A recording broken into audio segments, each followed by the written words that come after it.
तरस प्राण्यांचा वावर दौंड शहरामध्ये आलेला आपण पाहिलं।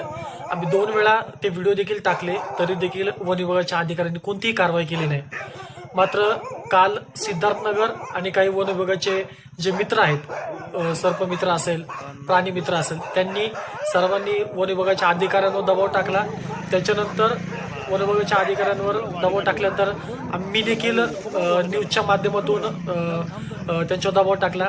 जुमो न्यूज मराठी असेल, NDTV मराठी असेल, पुढारी न्यूज चॅनल असेल, त्या चॅनलला देखील न्यूज लावल्या आणि जो तरस आहे त्या तरस संदर्भात आपण माहिती दिली। त्याच्यानंतर मी ट्विटरला देखील मुख्यमंत्र्यांना देखील ट्विट केलं। त्याचबरोबर सर्व ठिकाणी आपण ज्या पद्धतीने आपल्याला तरस पकडण्यासाठी मदत होईल त्या पद्धतीने आपण ते प्रयत्न केले। आणि काल वन विभागाच्या अधिकाऱ्यांनी सिद्धार्थनगर इथे येऊन कॅमेरे बसवले, त्याचबरोबर पिंजरा देखील बसवला त्याच्यानंतर तरसला पकडण्यासाठी। मात्र तरस अजून देखील सापडलेला नाही। आज देखील वन विभागाचे अधिकारी येतील अशी अपेक्षा करूया। आणि हा तरस अग्रवाल शाळा